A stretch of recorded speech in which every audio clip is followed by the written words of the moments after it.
para bapak ibu yang berbahagia, di dalam kita mengikuti ajaran Sang Buddha ini,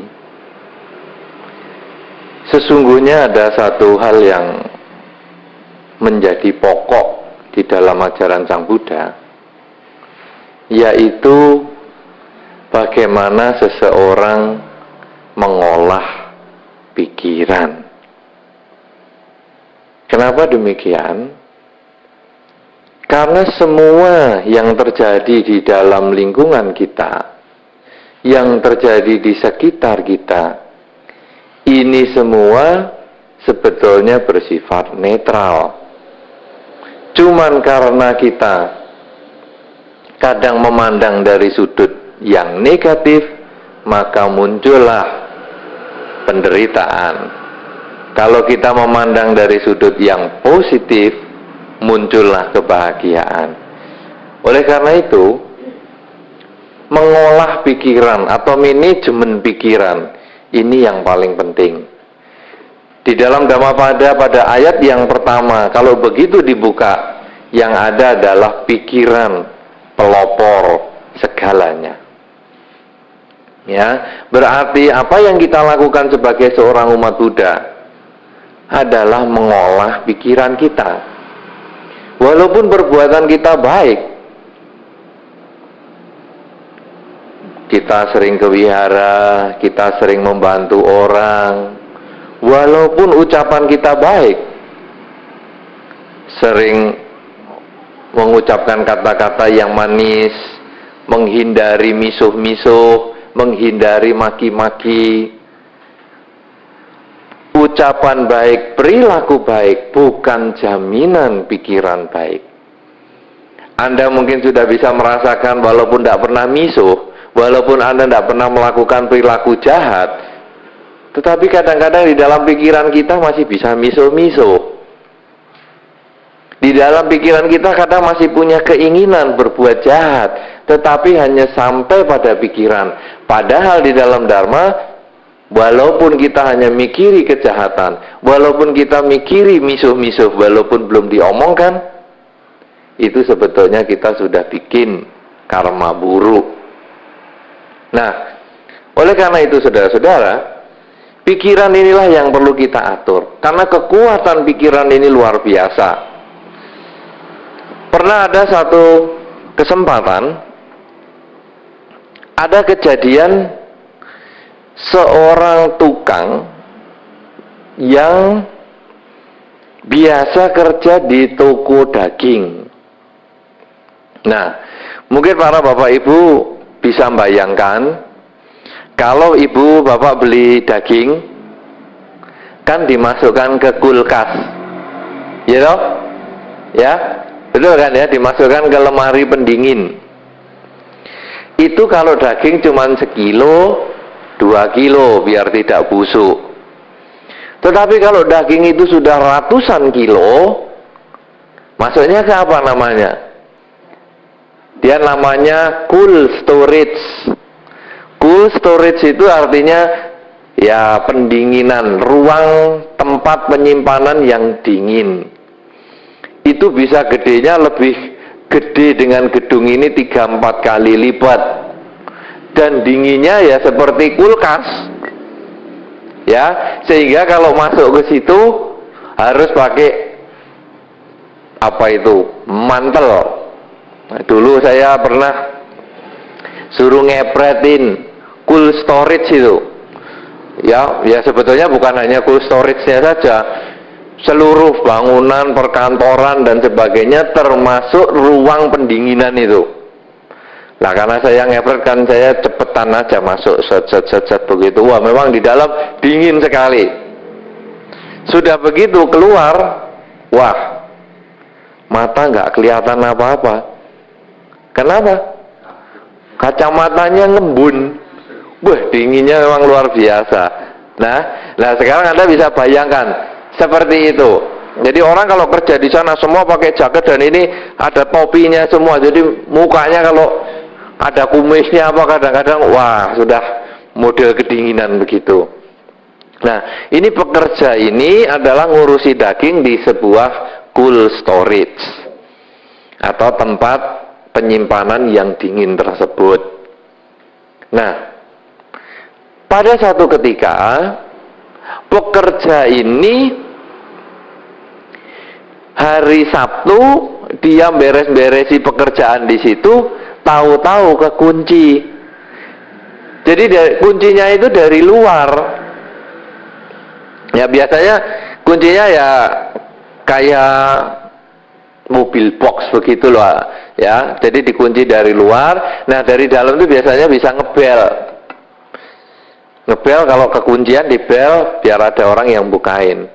Nah tetapi karena orang ini sibuk bekerja, ketika terkunci sampai lama dia baru tahu kalau kekunci. Sehingga mau keluar loh, ini kok kekunci. Dia ngebel. Ngebel semua tukang sudah pulang semua. Semua pekerja sudah pulang semua.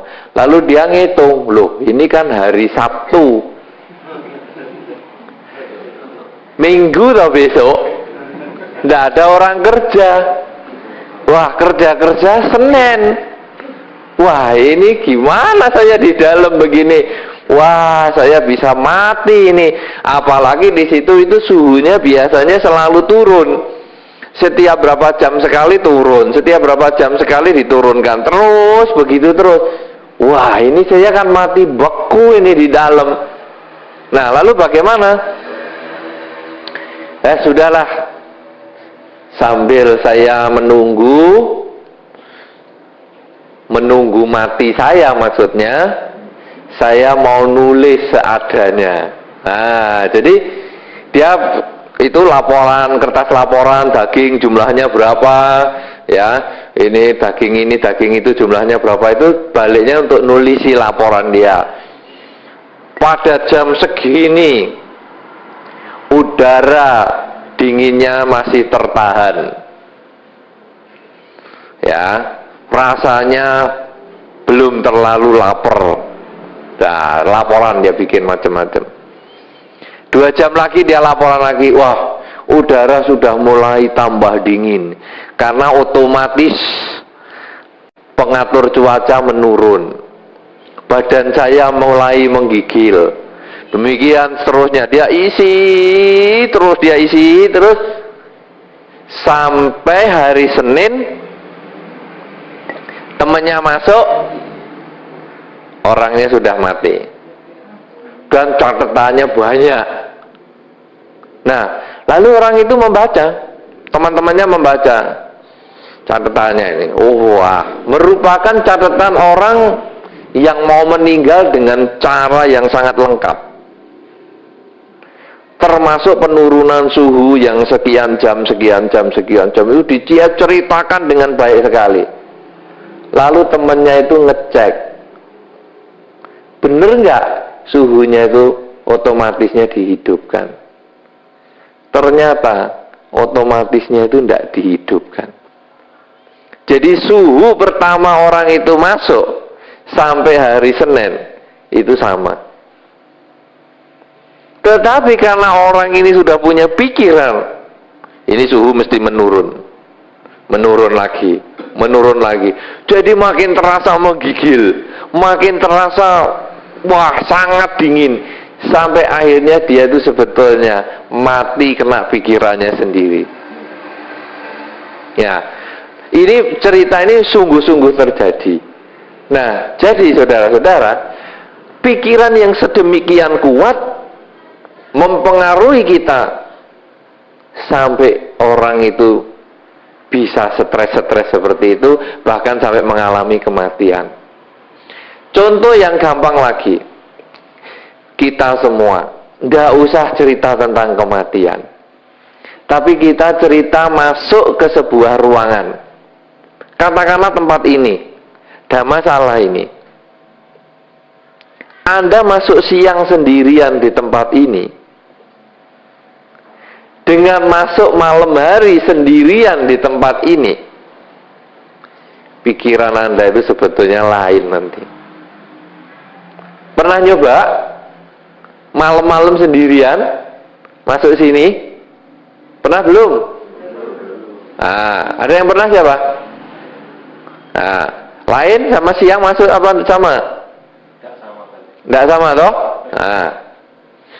Kalau siang masuk itu percaya dirinya kuat, duduk tenang meditasi. Tapi kalau nanti malam masuk, percaya dirinya kurang, pakai toleh kanan, toleh kiri, ada klutekan di pojok, noleh.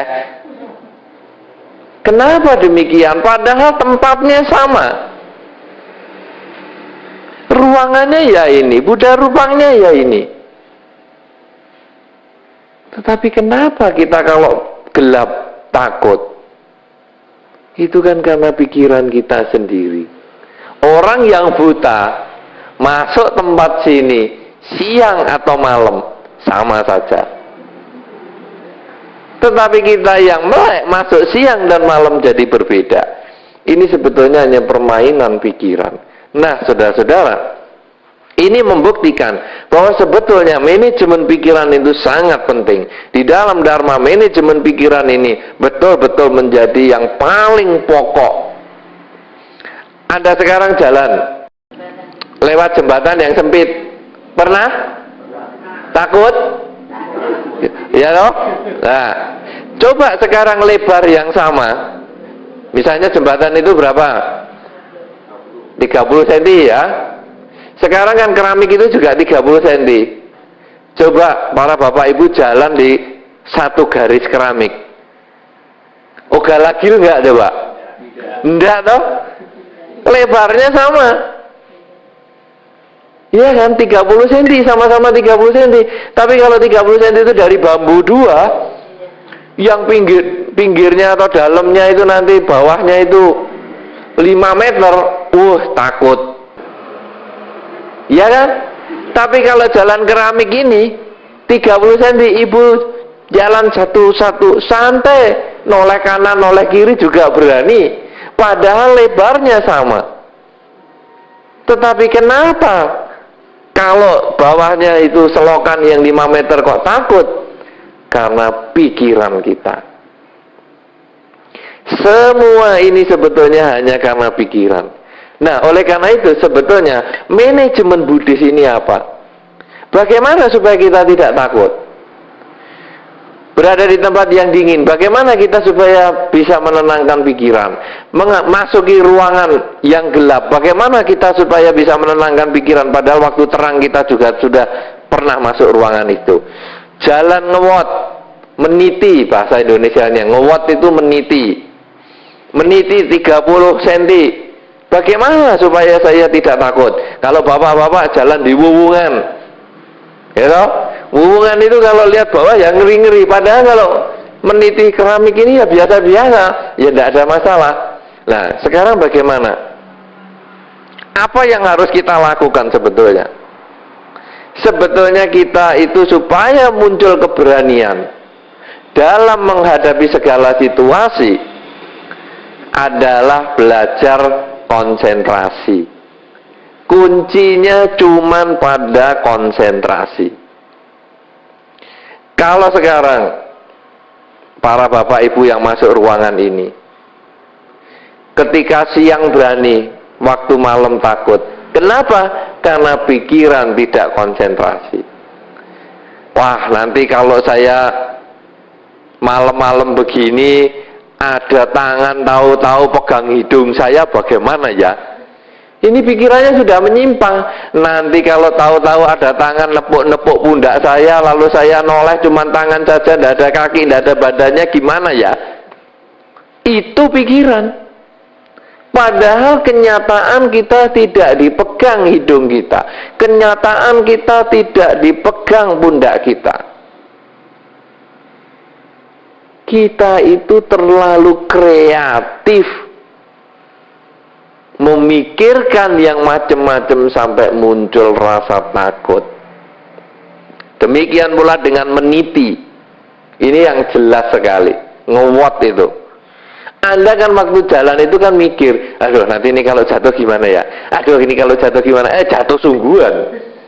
Karena Anda sudah takut, ini nanti kalau jatuh gimana? Nanti kalau mau jatuh gimana? Jatuh sungguhan.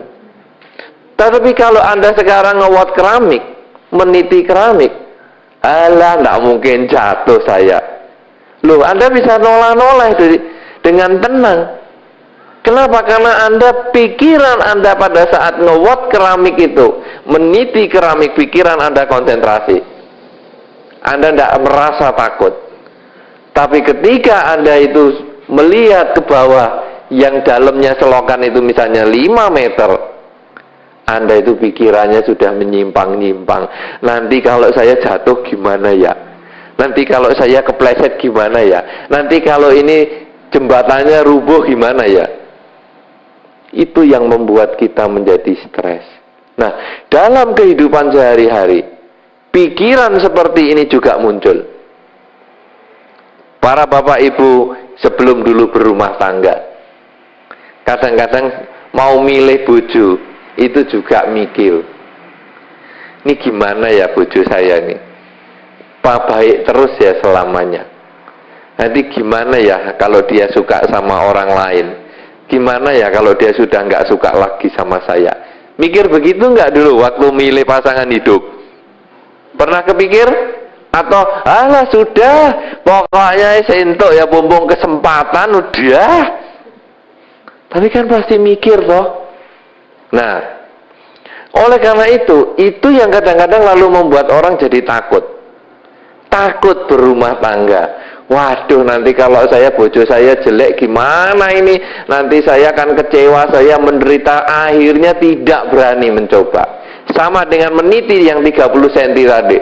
Wah, nanti kalau saya rubuh bagaimana ini? Kalau nanti saya jatuh bagaimana ini? Ah, sudahlah, cari jalan yang lain aja. Sama dengan kehidupan berumah tangga. Banyak juga yang takut berumah tangga itu kan karena, loh nanti kalau ada masalah gimana ya? Loh kok kayak gini, kok kayak gitu. Itu berumah tangga. Nanti juga misalnya punya anak.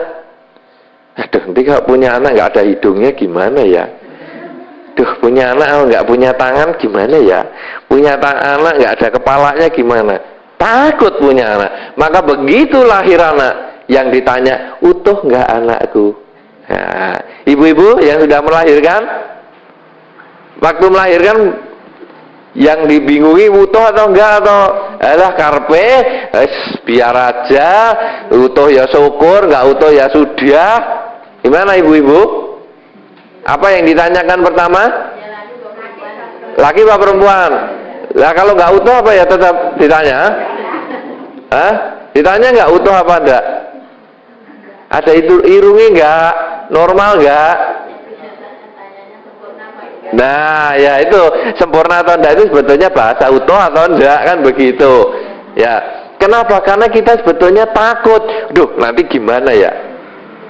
Nah, padahal hidup adalah saat ini. Meditasi adalah kuncinya hidup pada saat ini. Konsentrasi adalah hidup pada saat ini. Kunci ajaran Sang Buddha adalah hidup pada saat ini.